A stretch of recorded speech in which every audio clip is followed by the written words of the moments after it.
I can tell from the sound of her voice that this will be a question I don't want to answer.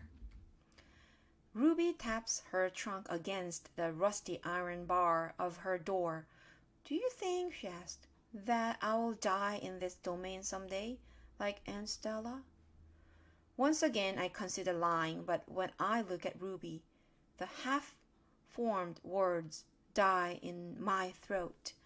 Not if I can help it, I say instead. I feel something tighten in my chest, something dark and hot, and it's not a domain, I add. I pause, and then I say it, it's a cage. The story.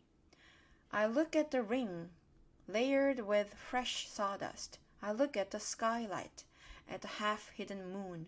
I just thought of a story, I say.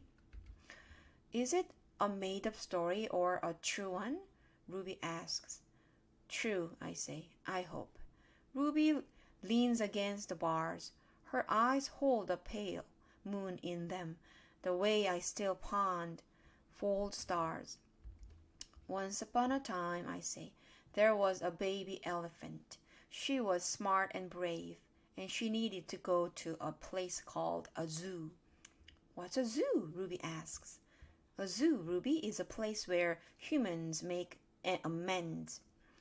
A good zoo is a place where humans care for animals and keep them safe. Did the baby elephant get to the zoo? Ruby asks softly. I don't answer right away.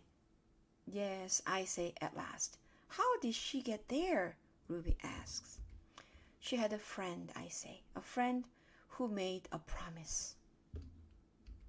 How? It takes a long time, but finally Ruby returns to sleep. Ivan, she whispers, yawning. Oh, what you said about zoo?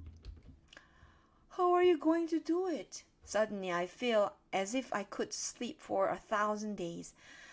I don't know, I admit. You will think of something, Bob says confidently, his voice trailing off as his eyes close. What if I don't? I ask, but Bob is already asleep. His little red feet dance, and I know he's running in his dreams. Remembering, Bob and Ruby sleep on. I don't sleep. I think about the promise I made to Stella and the pictures I've made for Ruby. And I remembered it all. 여기까지인 것 같아요.